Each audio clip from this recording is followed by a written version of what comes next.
Can't believe we're back doing this. I know.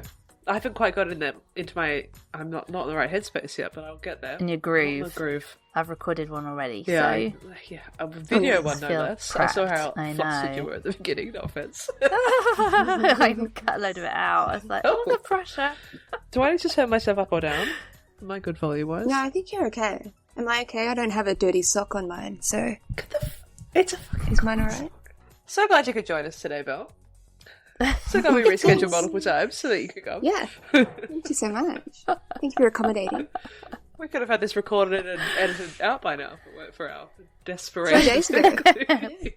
Poor Belle. That's alright, you know I love Who wants to... Do you want an intro, Sarah? Hello, welcome back to the Bookcast Club. We're very happy to be back. We are back, season 4? Season 4. Yeah. It's me, Sarah, today, coming to you from the Netherlands. Belle is coming to you from Naarm in Australia. And Jenny is coming to you from the UK. And we are just chatting about where we've been, what we've been reading, all that kind of stuff. Just having a bit of a reunion ep, just to kick off the season.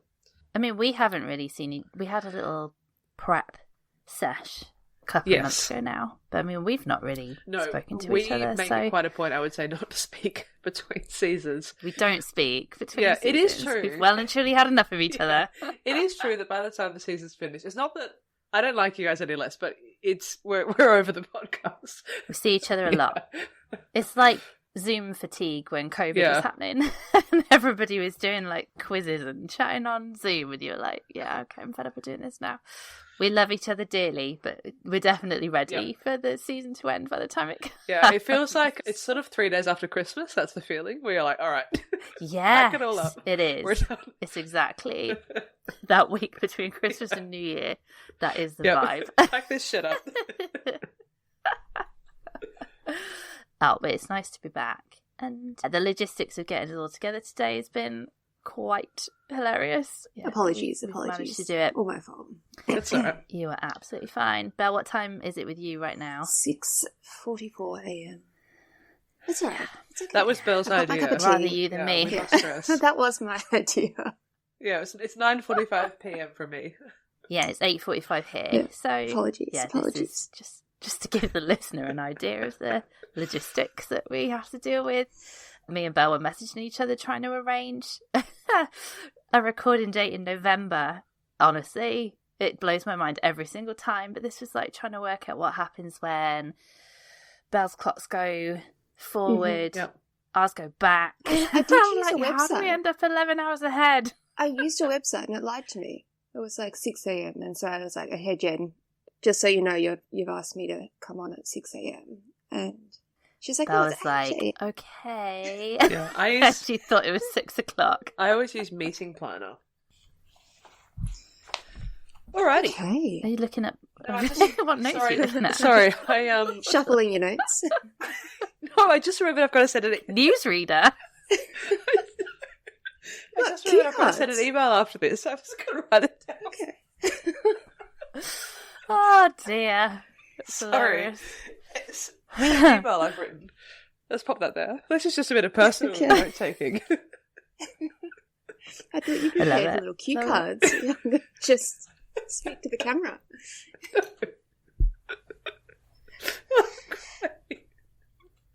No, that was just a little reminder to send an email to my boss.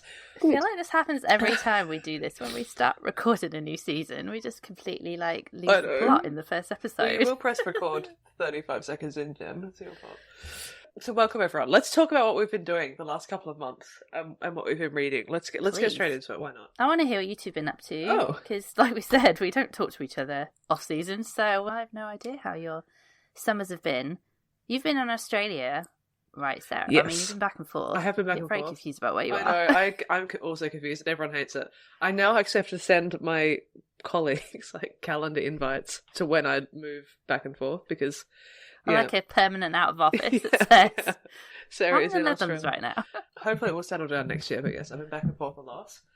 I finished my PhD, so yes, I graduated a couple of months ago, which is why I was in Australia because that's where I graduated. That has been good. I moved house. So now I live in a cute little house, which I think I've shown you, Jen, right? Yeah, I sent you. Yeah, we had a video tour. Yeah. I don't know why I said just to Jen. I think I said to Belle as well, I believe. It was very and the orange paint. Yeah, we've got orange walls, which is a bold choice, but we're leading into it. I like them. Yeah, so that's been very nice. So it's the biggest house I've ever lived in. I've only lived in apartments before, so it's the first time I've lived in an actual house. So upstairs, downstairs. Yeah, and there's a massive tree, an enormous tree behind our garden. Absolutely enormous. And I've been raking out the leaves of the garden very vigorously because I like to. And it's the beginning of autumn now. I reckon I've been putting a lot of effort into raking out the leaves, and I reckon 4% of the leaves of this massive tree have dropped, and our garden is like centimeters deep, covered in leaves. So we're like, oh god, it's coming. Already? Yeah, it's going to be an absolute disaster. So I think I'm going to spend the next couple of months just raking leaves. Raking leaves up. Yeah. Bagging leaves. So that's what my life has become. Yeah, that's me, really. What about you, Belle? Yeah, what about you, Belle? And you two were on holiday We went on a together. little Bookcast Club holiday. All the critical members. Minus me. Yeah, whatever. Yeah. It's okay, it's fine. They sent me lots of pictures. We did. I've been down in Tassie a little bit, and yeah, Sarah and I went down to a beautiful little corner of Tassie called Eaglehawk Neck, where we've got a family shack, and it's beautiful. Look it up if you don't yeah. know, if you're not an Australian or not a Tasmanian even. It's so nice. Yeah, it's beautiful. And we spent a couple of days. What do we do? We went on a walk. We went on lots of walks. We ate really nice food, which we made, just to shout it out. Yeah. We had someone, a really lovely friend of Belle's has got some beautiful children, and one of them made a sourdough and also made us butter and gave us the buttermilk. So that's what we came with this. Like, they're children? Yeah, he's like... How old 12? are the children? He's okay. I think he's 13, yeah. 13, yeah. He's been running his own sourdough business down in Tasmania. As in, like, he gives it to... 13? Yeah, like friends. I think friends of his mum, so which cute. is, a lot of us. And then I think his teachers, but he's saved up about, I don't know, $1,200, $1,400. And oh my goodness. Is now reinvesting it into a beehive because he's going to start to do bees and honey. He's like a little entrepreneur. Cute. Entrepreneur. There you go. Yeah. Oh, he's going to be a chef when he's older. Yeah. So cute. He made us a beautiful loaf of sourdough bread, and we lit lots of fires, and Sarah did some writing, and I did some reading, and yeah, it was lovely. It's a nice this is writing for work, by the way. I'm not writing a book. Yeah, Sarah's writing a novel. And in her novel. Sarah's penning her story. I was writing a paper for work, so it was really cool. Actually, it was a great place to write it. Yeah, it was great. I haven't been up to much else though. It's been winter here, so we're just starting to we've just gone into daylight savings, and we had a 28-degree day yesterday. It wasn't very nice weather. It was a bit overcast, but that was, it's a nice little dip into summer. So yes, we're coming out of hibernation. You're coming into summer. Yeah. Yeah, it's spring. Oh, we're heading into winter here. Yeah, okay, I'm with you. So I'm really envious. My mum called me this morning and she was like, "Oh, it's 23." And I was like, "Oh, wait." Yeah, we're definitely heading towards the low 10s now, aren't we? Yeah. It's getting colder. Yeah, I have nothing to report. I have been working all summer, which is very boring. But we are going on holiday. Camping trip. Didn't you go? Oh yeah, no, I did. Robin camping. I did. We went camping one weekend, and I took my 20-year-old tent, and have been not rained all summer. I wonder where that was going when you said 20-year-old. I was like, oh, what's it? Yeah, a 20-year-old tent. Yeah. My child and my 20-year-old tent. I went on a little long weekend at a very cute campsite, a very back to nature type campsite where they just mow the plots into all the wildflowers. It was very lovely. And yeah, having not rained all summer for months, it absolutely pissed it down. And the 20-year-old tent is not waterproof. So yeah, I had prepped slightly for it. The weather forecast said it was going to piss it down, so I went and bought an emergency tarp to stick over the top of it. But yeah, it wasn't a restful night, but we survived, and Robin had a lovely time. So we're cooking our own food and stuff, which was very exciting. She loved it. Oh, we went to London. I'm trying to remember. Went to London for Robin's birthday and saw Hercules the musical. So that was Robin's first London trip, which is very exciting. She took it all in a stride. She was just not fazed at all by any of it. So yeah, it was great. It was a great time. But yeah, we haven't had a proper holiday. I have no leave, but we are going away this coming weekend, which has been a big secret, so the kids don't know. But we're off to Disneyland Paris at the weekend. Oh my god. So, that's so fun. Very exciting. Robin just knows we're going to France. She doesn't know what's in France. Oh my god. Yeah. So yeah, that's so fun. Because me and Ben are in this weird. I don't know, really bore everybody, but like we just have no annual leave, so we have to cover the school holidays here. Yep. And at the moment, because Dylan's with a childminder who avoids the school holidays, we have to cover her leave as well. So between us, we don't have leave together. We take it off at different times. So this will be our first holiday together in I don't know how long. We do holidays separately. So I take the kids away to my family. Yeah, so I don't know the last time we all went away together. So yeah, it'll be really nice. A little bit stressful because it's going to be a ferry job. So it's going to be a long drive and then a ferry with the kids. Yeah, we're very excited. We're hoping the colds have passed through everyone's system by the time we leave. But yeah, it's going to be Halloween there. So it's going to be very, very festive. Oh, that's so fun. What's Robin into? Like, what's her Disney thing? Aren't all kids into Lilo and Stitch at the moment? I feel like Stitch is everywhere. But yes, the big Lilo and Stitch fans. So yeah, we're going to have to find Stitch somewhere in the park. Yeah, that's the big one. Yeah, okay. That's good. I think lessons, there's worse things, right? Yeah. Yes. We do have watched it millions of times, but yeah, there's more irritating ones they could choose, so yeah. I actually rewatched Robin Hood the other day. I forgot you were watching all the Disney it's so shows. good. I love Robin Hood. Oh, it really holds up. It's really funny. And for a fox, he's I know. Quite hot. It really is. It's quite bizarre. That's a bit weird. If you go on the Letterboxd page for like the fox, is that why everyone's reviews are? Everyone's always like, "Am I a fairy?" Why am I so sexually attracted to this fox? You got that, that charisma. He has. He does. He definitely does. So funny. Yeah, I wonder if he'll be there. He might be, Jen. Anyway, time to move us on. Speaking of 20-year-olds, what have you been reading the last couple of months? Tell me. Shall I go first? Yeah. I'm ready. Shoot. Go for it. I'll tell you about the best thing I've read the last couple of months. Or I've got a couple, but I'll talk about this first. I read this duology by Becky Chambers, who used to be... She wrote that... I know that name. She wrote that science fiction series called It's called A Long Way to a Small Angry Planet or something, or something like that. I always get the name of that and A Narrow Road to the Deep North or South. North. North. North, thank you. I always get those two things confused. It was science fiction. This is the first science fiction I've read for a long, long time. And I really, really liked it. It's set way far in the future in what I'm going to call the kind of post-robot era, basically. So it's moved into the time where humans started using robots a lot.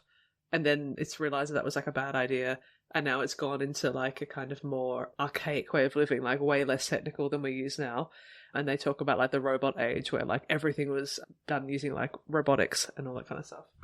And it is a story about a monk, I guess you would call them, who is going through a bit of a life crisis about what to do. And their job is to be they're a tea monk, so they're basically a sort of travelling counsellor, and they go around and make tea for people and talk to them about all their troubles. And the way that this society works is now very kind of how it would have worked 200 years in the past. So everyone lives in these little villages and grows their own stuff. And this monk's job is just to go around and visit people and give herbal teas out, and they just talk about stuff. And it's basically sort of a travelling therapy kind of thing to try and talk to people about their problems. And then this monk whose name is Dexter, runs into a robot and it's the first robot that has been seen in a very, very long time. And the robot is making its way over to this sort of human areas from where all the robots live, because the robots are curious to see what's been happening to humans in the decades since robots stopped being involved. This robot is like fully conscious, I guess you would say, has like full autonomy, and the robots have full autonomy. They like build themselves, they're their own society, they're doing their own thing, and they're like sort of curious to see what's been happening with humans. So that's the kind of story, is about this human and this robot starting to travel together, and the robot is trying to figure out sort of what's happened, and they're talking about how everything has changed, how humans used to be very dependent on technology, like what that meant, how they think about that now, how it was very bad for the environment. So it's also gone into a time period where we're using a lot less stuff that's bad for the environment because they've realised how bad it is. And yeah, it was I really enjoyed it. I read it's a two sort of a duology. They're both quite short. I read it with my book club, and yeah, we all really loved it. It's like sort of slow paced and really like introspective and kind of cozy, as much as I hate that word. I really, really liked it. It was really cool. Very different to anything I've read pretty well ever before, I think. I just thought it was really very unique setting. What was it called again? It's called, sorry, I think I said it. It's called A Psalm for the Wild Built. Yeah, I was trying to work out which one it was. The series is called Monk and Robot, is the name of the series. And I recognise the cover. The Wild Built refers to the robots because they're doing their own thing. So they make themselves. And that's and it's about sort of them sort of reintegrating and sort of having a sort of, in retrospect, conversation about like how humans use technology. I really, really, really like it. If you're sort of curious about science fiction and maybe aren't super into the idea of like spaceships and planets and all that kind of stuff, this is a really good one because it's like all in forests and it's on Earth. So it's a very different kind of beat than normal science fiction. It's a solar punk novella. What does solar punk That's mean? got something to do with like there's futuristic technology, but it's kind of old fashioned. Like that's when you get like those Victorian books that are like have time travel and stuff like that, but then everything else is Victorian. So I think it's solar punk because they have like autonomous robots, but then they're like living in carts and being vegetable farmers. Like it's a completely, I don't know what you would call it. Like they don't have money or anything. It's a completely like trade based society from like hundreds of years ago compared to what we have now. Everyone's just growing their own stuff and making their own clothes and, you know, that kind of thing. I think that's why it's solar punk. I want to read more sci-fi. I feel like when I read it, I really quite enjoy it, and I just hardly ever do it. Yeah, a lot of it gives me a bit of... I like the idea of it, but then I don't like the kind of... Execution. Oh, I hear. I'm so sorry. I'm so sorry. Hello. Sorry. I was trying to work out if you could hear that or not, and then she just walked right up to the microphone. Our fourth co-host, down the mic. Etta, has joined the room. Oh my gosh, she's literally on your shoulder. That's hilarious. Oh, she's going to sit there. Yeah, I feel like a lot of... I'm just going to pull it back. I feel like a lot of science fiction is kind of for teenage boys. Do you know what I mean? Mm-hmm. Yeah. So this is not sounds that. really good. Look how big this book is. Okay, just I saw this in Waterstones the other day. Physical size, but also just thickness. I've been on a bit of a short, small book trend at the moment, trying to get back into reading after a little bit of a slump, and I had put this on hold at the library. I don't even remember what the recommendation was, like where it came from. It just popped up saying, like, you've got to go collect your book, and I had no recollection of putting it on hold, and then I picked it up, and it's this thick. How many pages is that for the listener? That's not helpful. It's massive. 460 pages, which I guess but is pretty... It's very tall. But it's one a of big those book. Large size size of a textbook as well. Yeah. It is Confessions by Catherine Airey, and it has one of the little blurbs, like the little author blurbs on the front, says Irresistible by Yael van der Woerden, who is the author of Safety. Yes. And so I was like, okay, well, I'm going to give it a go, but I didn't have high hopes for it. I was going to put it down if it didn't immediately catch me. And it is fantastic. It is a gorgeous family saga that is essentially like one of those generational family sagas. It follows 3 generations of women from New York City to rural Ireland and then sort of back again. So it starts with a teenager, I think she's about 16, called Cora in New York City, and it's set in September 2001. And she's just what do you call faking sick off school? Like bludgeoning off school? Yeah, I mean... Skiving. We call it chucking a sickie. Chucking a sickie, Yeah, pulling a sickie. So she's pulled a sickie, off school for the day. She's going to meet her boyfriend. So she's waiting at home. Her dad's gone to work in the trade centre in the Twin Towers. And she happens to have the TV on. I did wonder if the September 2000 was going to... Yeah. She has the TV on and she ends up going up to the top of, like, her building roof and watching the trade centre terrace attacks unfold. God. And so realising that that's where her father works and then not being able to get onto him, she realises quite quickly that she's lost her father. God. And she lost, I think, about, 6 or 7 years prior to this, she mentions losing her mother, who I believe took her own life. And so she's suddenly without any parents. She comes to the realisation that she's got to keep this sort of a secret, otherwise, she's 16 and she doesn't want to be taken away from, where she lives. But in the sort of wake, the couple of days after this, she receives a letter with an offer of moving to rural Ireland to meet and live with an aunt that she didn't know existed, so her mother's sister, to discover sort of the place where her parents grew up. So this sort of that section ends with her, buying a plane ticket and she's going to do this, and she writes back to the aunt saying she's coming. And then the timeline shifts from 2001 back to the mid-70s, and we meet her mother when she's a teenager, but it's written from the sister's perspective, so she's talking about sort of her older sister.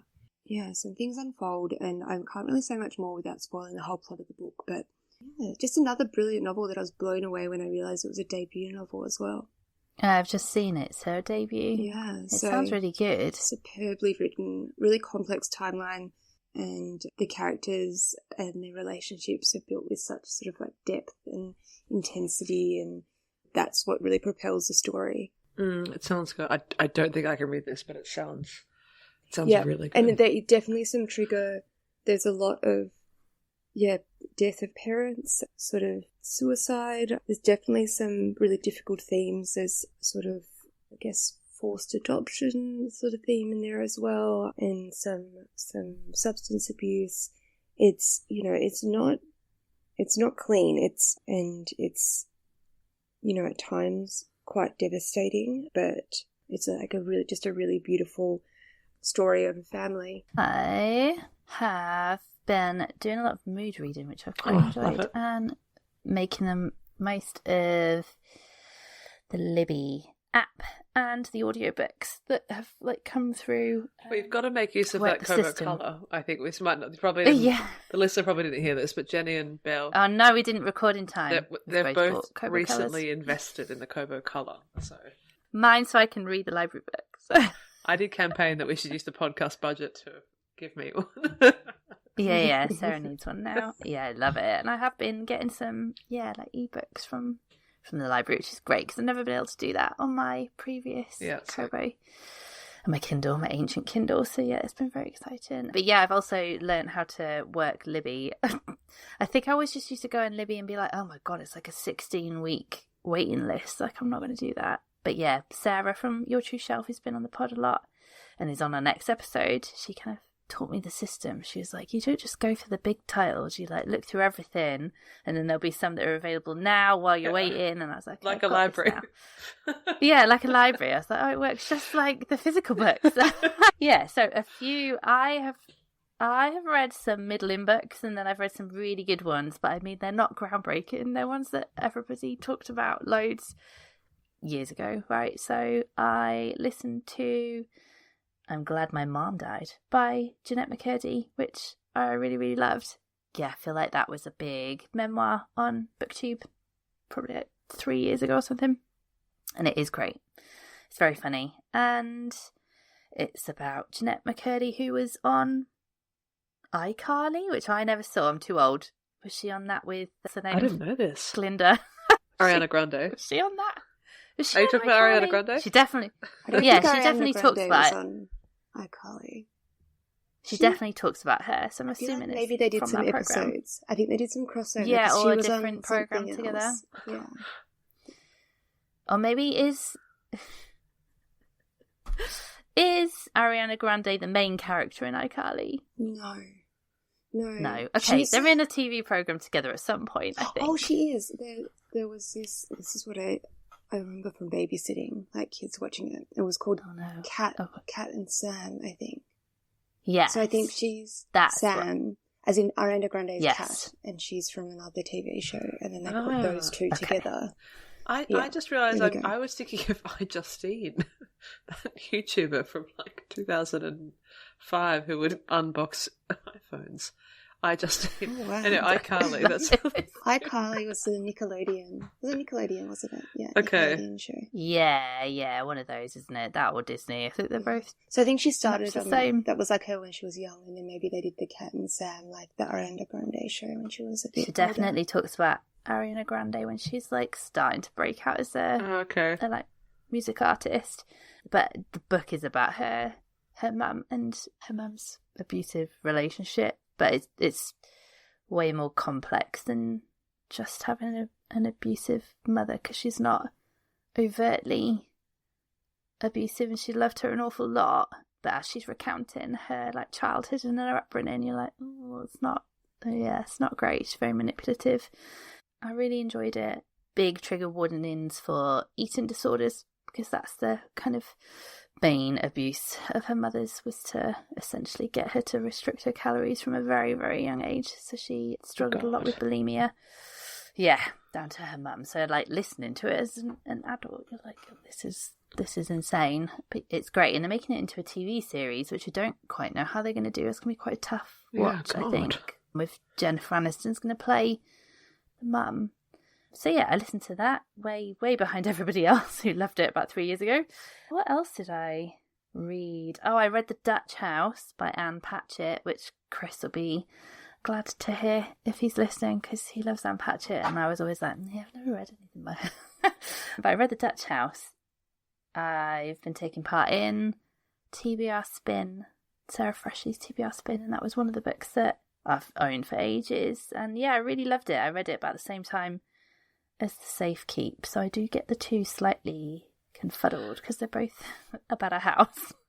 We should maybe say TBR Spin is on something that Sarah Freshley does, who has been on this pod like a few times before. And what she does is that every month she has a challenge. I can't even speak. What's the word? Not a cue. Prompt. Thank you. A prompt to get you to read a book that you physically or have owned for like a long time. So you get like a stack of 12 at the beginning of the year. That is the idea. I've sort of half done it for a couple of years. I joined in late, so I only had like a stack of 8. Yeah. But yeah, The Dutch House was one of them. I can't remember the prompt I read it for. But yeah, an author I'd not read before. Okay, nice. So I was like, oh yeah, go for her. And I really loved it. It's one of those books that now I can't really remember the plot a huge amount, but I feel like Sarah Waters gives me that lack of memory of her plot lines as well. Like, I love them at the time, and like I love reading them and the experience of reading them, but then afterwards I'm like, I don't really remember what that was about. But yeah, I really enjoyed it. So that was another one, again, that I feel like a lot of people would have read years ago. I get that one confused with The Miniaturist by Jessie Barton. I didn't finish that I sort of put... No, I didn't like that one. I haven't read The Dutch House, but yeah, I always put those books together. Even though plot-wise I think they're not the same, like at all. But no, The Dutch House is about a brother and sister who don't inherit their family home. It goes to their stepmother, and they get kicked out. And it's their kind of journey through life, revisiting, like they sit outside the house and like have conversations outside the house and see what's going on, and like see through the windows what's happening. And they're left is I think a trust fund, which the sister like basically encourages and kind of puts a lot of pressure on her brother to go through medical school, and that's what they like drain this trust fund on getting him. I think it was said that as long as it was spent on his education, then that was fine. So they rinsed it on getting his medical qualifications, which he never wanted. Yeah, I really, really enjoyed it. What's the Dutch aspect of it? I want to say maybe a Dutch family originally in the house. I don't remember, this is what I'm saying. Yeah, okay. Yes, that's what I want to say. I think there's because the cover of the book is a portrait of the daughter, and I feel like portraits are quite a dominant theme in the book. Like I feel like there's a portrait of the original owners of the house. Yeah, I really enjoyed it. And then the only other one I've read a couple that we're going to talk about like later on in the season, so I won't talk about anymore. But the only one that I read that I also really enjoyed was an audiobook, All Creatures Great and Small by James Herriot. So I've talked on the podcast before about how much I love the TV series. It's basically a memoir from a vet who lived in this Yorkshire village. So it's very cosy and quaint and small town life, and the TV series is really lovely. And now that I've read the book, you can see where all the like plot points they're getting and all the little anecdotes and where they get the episode ideas from come from the book, because the book's like a series of, I don't know if it was like a serialized thing in a newspaper back in the day, but it's like lots of separate anecdotes about his life as a Yorkshire vet, and it's just lovely. He's a really good writer. It's just very funny and cozy, and I absolutely loved it. So I'm gonna get the rest, because there's loads of them. I'm gonna get the rest of the series slowly through the Libby app, which I now know how to work. What did you say it was called, Jen? All Creatures Great and Small by James Herriot. Oh yeah, I've seen that kicking about, I think. Yeah, nice. Yeah, I've been really enjoying reading actually the last couple of months. I'm really into reading this year. It sounds dumb, but it's been a bit more of a struggle for me the last few years. So yeah, I'm much more into it. So I've read more this year than I have in quite a few years, which I'm really happy about. Yeah, I have. Really enjoying I don't really know why, but yeah, I've been reading more as well. It's been nice. Maybe just kids a bit older? Enjoying. Have a bit more. Yeah, maybe. Yeah, probably. A little bit just less. A bit more actually, like, sometimes I can sit in the room while they're like causing chaos. Yeah. And I can actually just read rather than having to supervise them so they don't choke on something. Because how is Dylan? It's quite nice. He's 3 now. Yeah, okay. Yeah. So yeah. So I mean, you barely have to look after him anymore, right? That's sort of the end. Exactly, it's fine. That's the end of it. Just sit upstairs and read all day. Can I talk about, I want to mention a book which I don't think I mentioned. I feel like I didn't talk about Rapture, which is like probably one of my favourite books that I've read this year. No, I don't think you've talked about it on the podcast. I really want to talk about it. I'm going to talk about it now. It's this book that I read in, I don't know, June or something like that. Rapture by Emily Maguire, she's an Australian writer. I think it was nominated for like the Stellar or something, because even though we didn't do a Stellar episode, I was keeping a bit of an eye on the Stellar. And this one was nominated. It's a historical fiction set in the year like, I'm going to say 900, something like that, a long old time ago. And it is about a girl who really doesn't want to get married and like do the kind of thing that everyone has to do in those days. And so she decides to go and disguise herself as a monk. God, I'm obsessed with monks. I just realised that connection. I'm loving it. She decides to disguise herself as a Benedictine monk as a way that she can just go and like, she's really interested in theology and philosophy and all that kind of stuff. So she goes to studies basically like disguised as a boy. And she chooses a very particular sect, I guess, of monks who are they keep to themselves and they have a lot of silence and they don't like talk to each other a lot. It's a very like isolated sect. And she does that because then she's got a very low risk of being discovered because they don't shower together and they don't do anything together. They're very isolated. And they're supposed to spend a lot of time in like isolated contemplation and they don't talk really or anything like that. So she's pretty safe. And she is really good, basically. Like she has a lot of like really interesting ideas and she really likes writing, and she kind of accidentally draws attention to herself because she says all these things that are like really interesting interpretations, and she's very, very well read. I think her dad was a minister, so she sort of has grown up in this kind of household, and so she sort of accidentally becomes like a really, really well-known monk in the area, and she gets sort of pushed around and told to like talk at all these different places, and then she rises up through the ranks. And eventually she becomes the Pope, which sounds crazy. It kind of gets like more and more insane. And it's based on... And so then she becomes the Pope and she's like, oh shit. Like she sort of just tries to get out of it continuously out of like every new position that she's given. And they're like, no, you're so humble. That's exactly the kind of person that we need. And then I was listening to a really, really good interview with the author after I finished it. And the author based it on a potentially true story about a female pope. There's a particular pope in history where there's really, really bad records, and there's this kind of like idea that this pope could have been a female pope. It's like one of those things, probably not, but it would be really, really cool. And there's this sort of like gap in the records and all this kind of thing. And she's called Pope Joan. Cool. in real life. And there's all these other things that were happening around that time, like at the same time that this sort of mysterious Pope, it's like Pope John II or Pope Jean, they sort of call this Pope like in different ways. The church was coincidentally giving like way more money to the poor, like they became way more interested in like helping the poor, and they became way more philanthropic, I guess, than they had been before, and they were helping in a much more practical way, became very interested in helping women, and like there was this like weird period in history, and all these things happened that are quite kind of unknown. I mean, unknown, this is like, you know, the 10th century, right? So the records are awful. And it just was really interesting, and Emily Maguire said that she just became like fascinated with this idea that a woman could have done this, and so she wrote this kind of story, and I really loved it. It really stuck with me. It's just one of those, like, it's probably not real, but it's such an interesting thing to think about, and she's so like the way that she has things to say, and like people find it like so interesting, but she just is so much more interested in like other people and sort of helping other people, and she has a very different lens than all of the other monks, and it's very, very thought-provoking. It makes you think a lot about like women, and given that what happened this week, Jen, or a few days ago, was the first female, the Archbishop of Canterbury, right, was just the first female Archbishop. Yes. So I was thinking about it more the last couple of days.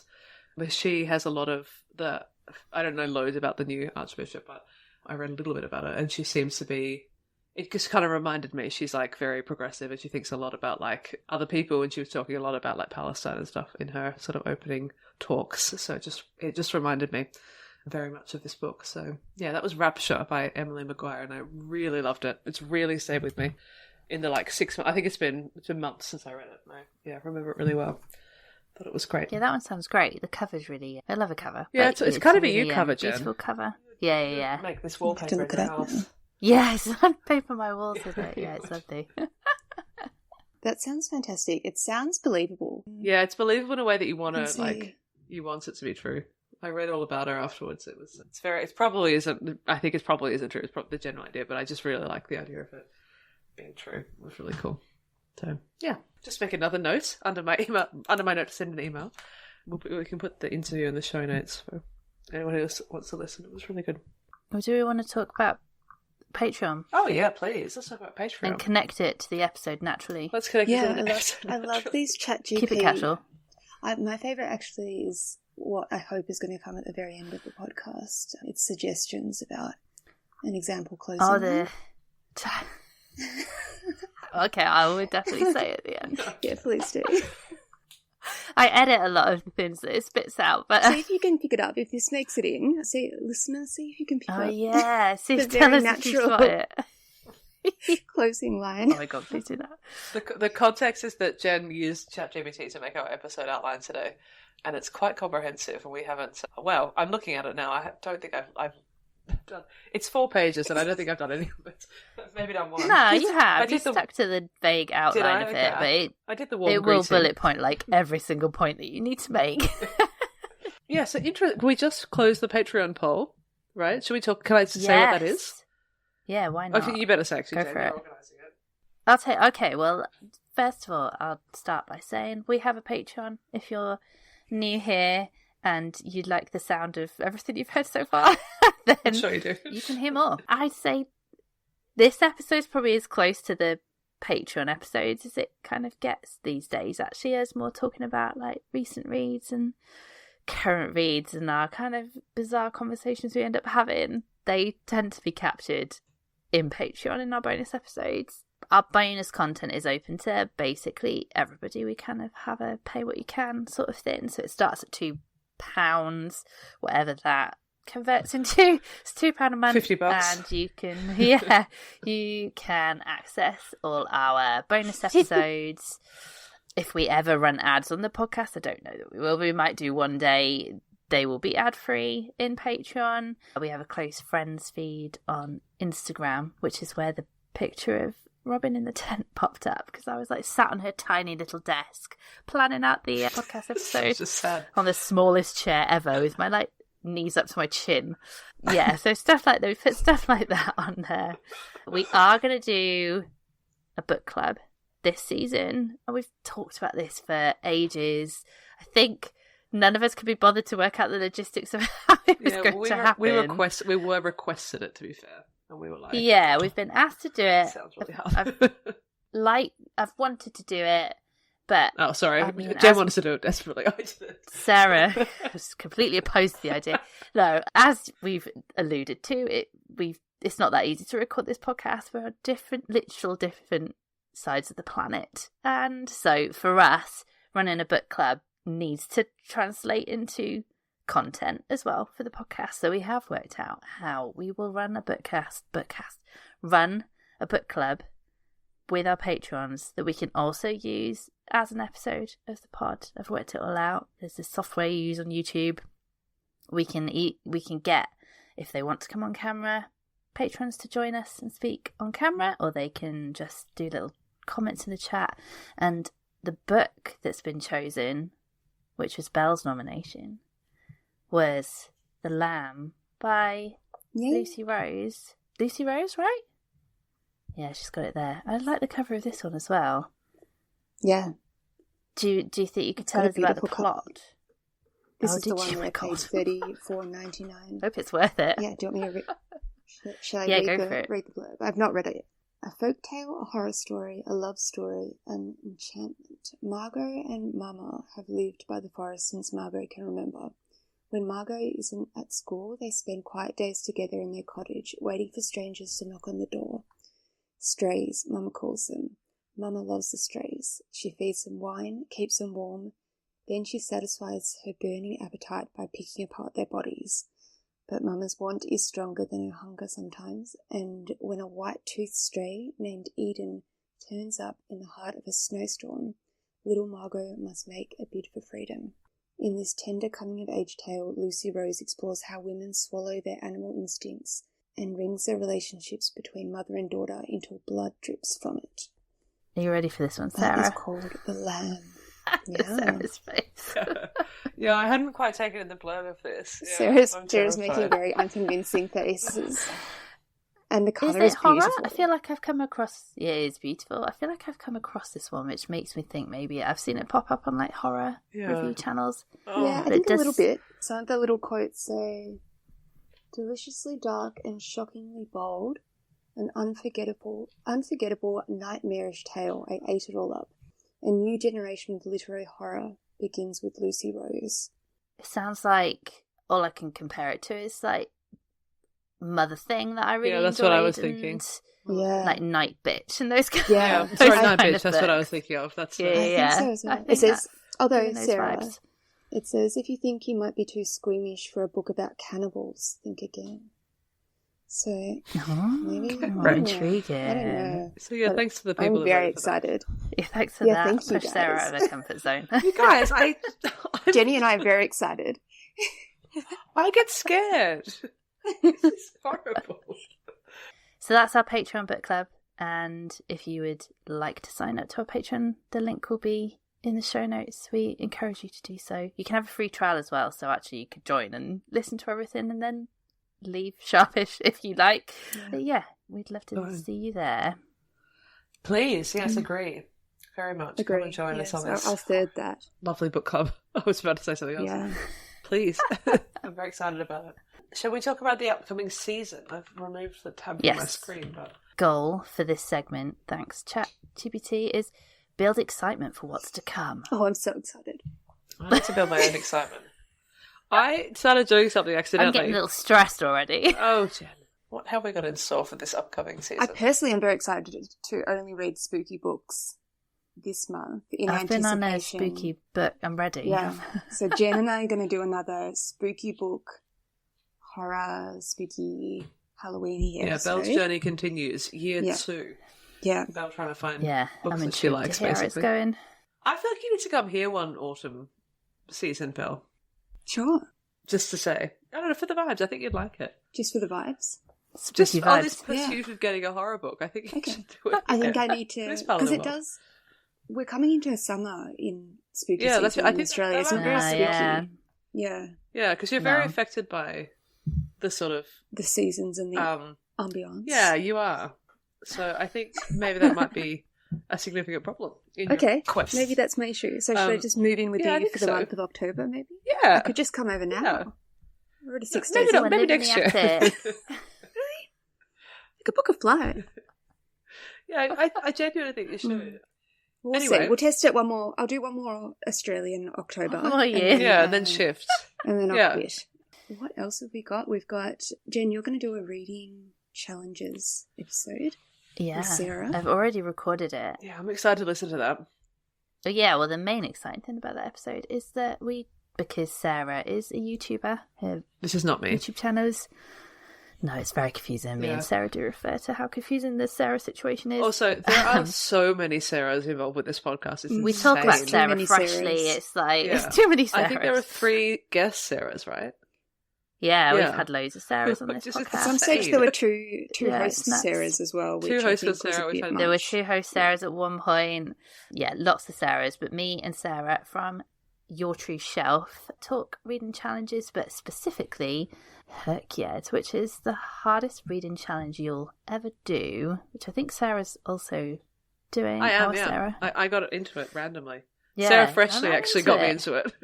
Oh god, So another Sarah. I only do things if Sarahs are involved. Yeah. Yeah. Sarah.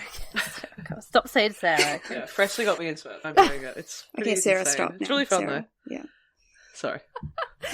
The most exciting thing about that is because Sarah is on YouTube, we recorded it, like the video recording, so you can watch that episode, which we've seen it, we've watched it back, quite pleased with how it came out. Yeah, nice. There is a point that if you're listening to it in audio version, definitely share a screen and don't do what I said at the start of the episode, which is to make sure Well that done, I'm Jen. like explaining it for the listener.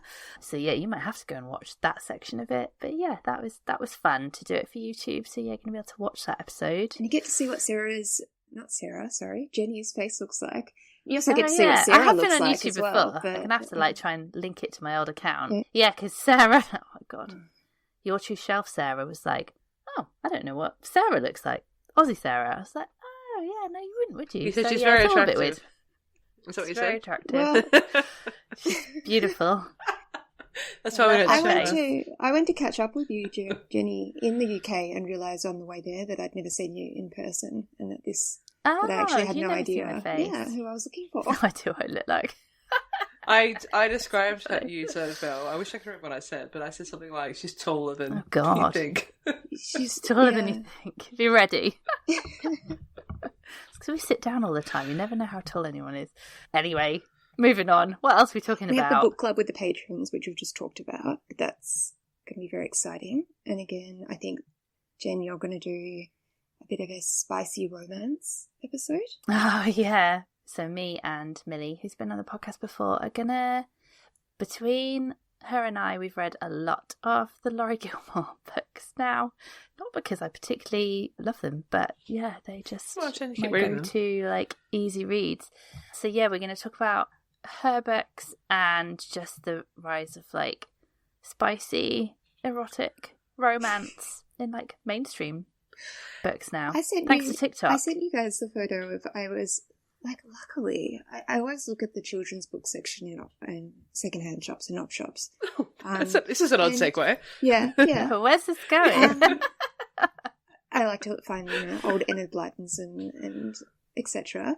And I relocated from the children's section to the adult section of the op shop. The Christmas Tree Farm, Laurie Gilmore book, Oh, yeah. which someone had Yeah, yeah. incorrectly put in in amongst the In the Enid children's Blytons section. children's section. Oh, God. They hadn't read the blurb, and obviously the front cover looks very much like a I children's know. book, and the name sounds like a children's book. I don't blame them, but some poor child is going to go home with this Christmas Tree Farm book and Yeah. be brutally Yikes. a rude Did you say awakening. something? Yeah. No, I just moved it. I Did you just move it? moved it. I definitely moved Oh, it. I okay. couldn't leave it Yeah, there. move it. I think I Nice. took a photo of it No. for you guys in the children's section, and then I've gone and pot it. That's popped it. hilarious. Yeah. I'm sure me and Millie will get into at least those covers and what the covers suggest compared to the content. But yeah, so that's It used to that'll be an be. episode to look forward to. It used to be. Do you remember, like, sort of 10 years ago? It was all about, like, urban fantasy. There was all these, like, vampire, like, really sexy vampire, like in the True Blood era. Okay, Do you yeah. remember this? I wasn't into it. For some but reason, I'm I know what you're referring referring to. What I'm talking about. Yeah, there was like this sort of vampire. vampire. Yeah, they're all kind of like werewolves and that kind of thing. I can't remember any of the. There was like Mercedes Lackey. I want to say something like that. Yeah, the kind of when True Blood was really big. That was and so now we've moved into like sort of sexy Hunger Games, basically. Yeah, I mean whatever. I think it's fine. Like. Whatever gets people I know lots reading. of people that read them that don't normally read, so Exactly. exactly. Whatever Exactly. It's finding its audience. We've got some cool book first films coming up. God, this is a really like ooky spooky season. I guess it's because it's like awesome. Yeah, we've got Frankenstein coming up, which you guys Yes. do, which is Yeah. good. That's the one that's stressing me out because I know I have to reread that book, and I did not love it the first time. So I will. You know what's going to reread get me through though, Frankenstein. Jen? I sent you again another photo of the book cover. Oh new yeah, the really nice vintage, cover. like, I think it's one of those Penguin Oh, did Vintage you get Classics the, or whatever. Yeah. I haven't got it in person Cloth yet. bound, is that the one? No, it's just got really fun font on it. It's got like green spooky font, Frankenstein, nice. and then it's got like dismembered body parts. So I think I'll have to get that. No, I put myself in a book buying ban. I'll just have to go to the library. Come on, Belle. She's just got a Kobo colour. She's like, anyway, these are all the books I'm going to buy. Yeah. And Jenny and I we're going to do our part 2 of Wicked, which I'm actually really looking forward to. Yeah, So I really I'm like very Wicked looking in the forward end. to seeing the film. Yeah, it must come out in about a month, right? I think it's in November at some point. I thought it was first week of November, but I could be. I'm hoping I can escape the house. Surely there's like some cinemas doing like a marathon of the two. Like I'd I like to hadn't see even the thought of two of that. them Yeah. together, like back to back. Yeah, So yeah. I'll have to be very nice to Ben, so he lets me have like 7 hours worth of cinema time. Yeah, I'm excited for that one. I will need to Wikipedia the plot of Wicked again to remind myself of the second half of that book. Well, it's so complex. But I'm going to watch the film first because I found that a really good order. So I'll be doing that again. Yeah, let's do it. Yeah, and some other bits and pieces. Sarah and I have an episode that we are yet to come up with an idea for. Yeah, I skipped over that. So if anyone has any suggestions or anything that they would like to hear us talk about, You've got a week to get your suggestions in. please do. You can find us on Instagram. So send us a message on Instagram. Maybe Jen will put up, well actually I can now, I've got access to the Instagram, a little prompt box thing if you've got an idea for what Sarah and I can fill an episode with. Nice. That's our season, right? Yeah, that's it. Right. Yeah, nice. I'm So excited. yeah, as Bill said, can I wrap up? Yeah, So- please go for Yeah, it. nice. Please wrap up. Thanks for ChatGPT said wrap up. Thanks for listening. Close warmly and create momentum for the season. There's no way for Go, me Sarah. not to do that. I'm such a warm person. So yeah, exactly. We would love to hear what you say, as Belle says. Thank you very much for listening. We're excited about the season, so I hope you are too. We have Instagram, as Belle said. We've got a TikTok. Is that true, Jen? We do, but I don't have TikTok on my phone All right, at the scrap moment, the so you're not TikTok. going to see much action there. Don't go on TikTok. It's bad for you. Yeah. We have a Patreon, so please sign up if you're interested. We have a newsletter. You can email us. We are the Bookcast Club at outlook.com. Thank you very much for listening. We hope you will also tune in next week. Thank you, Belle. And thank you, Thank you, Jenny. Sarah. We've sure missed these conversations.